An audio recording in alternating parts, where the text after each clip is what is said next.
नमस्कार। कैसे हैं आप लोग? मैं आज पितृपक्ष के बारे में कुछ बात करने आई हूँ। देखिए, ये परंपराएं हैं। कुछ लोग इसको अब रूढ़िवादी मानने लगे हैं कि ये क्या होता है और ये खाना निकालना और ये सब चीज़ें हैं ना, लेकिन हम लोग इनको सदियों से करते आ रहे हैं। तो ये जब शुरुआत हुई होगी, क्योंकि ये परंपरा बहुत पुरानी है, तो समय में क्या होता है, जैसे पानी भी बहता हुआ जा रहा है, जैसे कि गंगोत्री से गंगा जी निकलती हैं और उसके बाद वो जब बे ऑफ बंगाल में जाके गिरती हैं तो उसके साथ में बहुत सारा सेडिमेंट्स इकट्ठा हो जाता है। तो ऐसे ही किसी भी संस्कृति में होता है।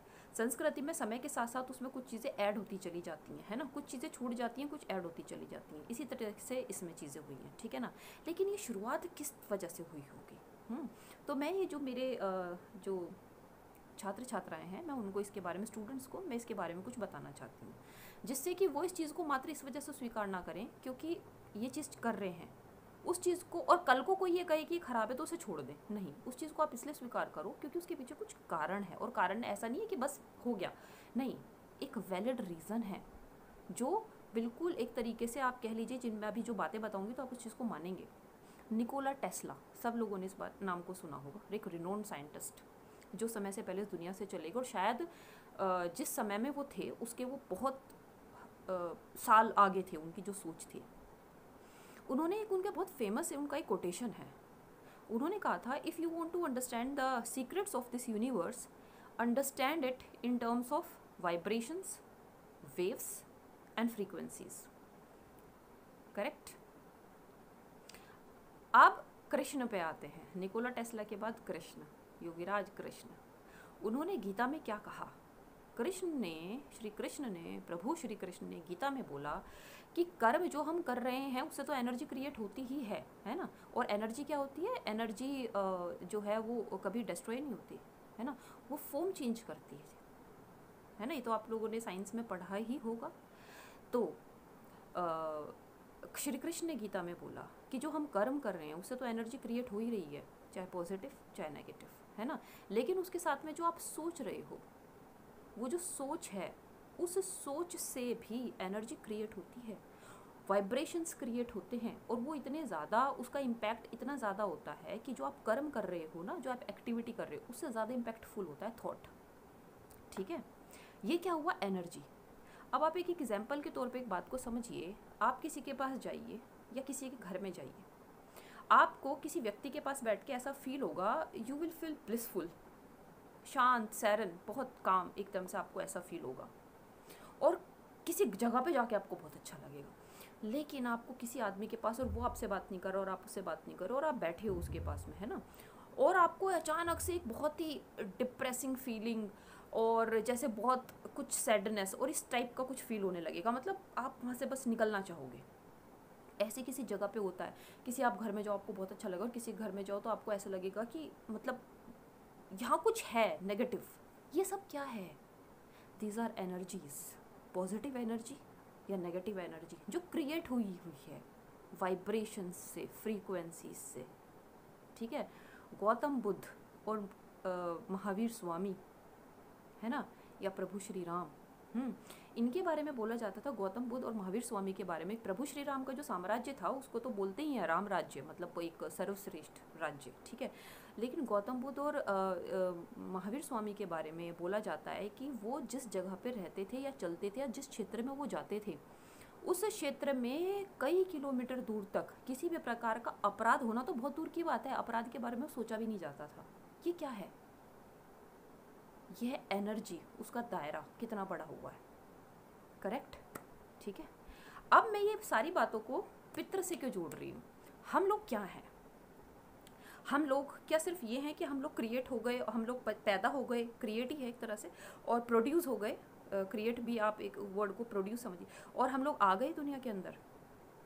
अब तो साइंस मांगता है इस चीज़ को, सोल्स होते हैं।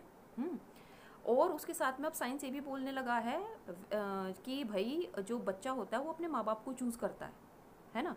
मतलब माँ बाप की जो एनर्जी होगी उस एनर्जी के मुताबिक, मतलब कर्मों के द्वारा जो एनर्जी क्रिएट की हुई होगी, पॉजिटिव या नेगेटिव, उसके द्वारा ही वो जो एनर्जी आएगी, है ना, वो उसी टाइप की एनर्जी आएगी। सही है, प्रारब्ध लेके वो अपनाएगी साथ में। करेक्ट। ठीक है। तो ये जो पूरा ये जो एनर्जी का जो सिस्टम है, हम लोग क्या हैं, मैं यही बता, ये जो मैं बात कर रही हूँ है ना, हम लोग क्या हैं, हम लोग भी उस एनर्जी का वो ये पुंज हैं, डीएनए। और वो डीएनए क्या सिर्फ आज विकसित हुआ है, वो डीएनए हमारा one generation to other generation वो डेवलप होता जा रहा है। चाहे आप उसको अच्छाई में डेवलप कर लीजिए, चाहे आप उसको बुराई में डेवलप कर लीजिए, ठीक है ना। तो आज हम लोग जो हैं, हम उन लोगों की वजह से हैं जो हमारे से पहले इस दुनिया में आए और जिन्होंने वो कर्म किए, ठीक है, एनर्जी क्रिएट करी, और उसके द्वारा उसका इम्पैक्ट हम लोगों पे है, चाहे वो नेगेटिव हो चाहे वो पॉजिटिव हो। समझ में आया? करेक्ट, ठीक है। तो अब ये जो पितृ जो होता है, पितृपक्ष, इसमें आप क्या करते हो, you are showing your gratitudeness, you are satisfying them. It's not related to ghost and these things, ठीक है। ये क्या है, ये आप जब जल से, है ना, दूध से, या आप और अन्य किस चीज़ों से, है ना, जैसे आप उसका तर्पण करते हो, तर्पण का क्या मतलब होता है, तर्पण का मतलब होता है तृपण, मतलब तृप्त करना, तृप्ति, यू आर सेटिस्फाइंग दैम, आप उनको वो कर रहे हो, उनका आशीर्वाद आप ग्रहण कर रहे हो, और उसके साथ में आप अपना ग्रेटिट्यूडनेस शो कर रहे हो, है ना, कि थैंक यू, आज हम जो हैं वो आप लोगों की वजह से हैं। देखिए ये एक इंक्लूसिवनेस है। और जब तर्पण किया जाता है तो मात्र सिर्फ आपका जो लाइनिएज है, डीएनए, सिर्फ उसी, वो जो एक पीढ़ी है, कुल है, उसी का नहीं किया जाता है। जब तर्पण की शुरुआत होती है तो हम लोग देवी देवता समस्त, मतलब जो हमारे बड़े महान लोग हुए हैं, सप्त ऋषियों का तर्पण होता है, सभी ऋषि मुनि, उनका तर्पण होता है। ऋषि मुनि उस समय के साइंटिस्ट।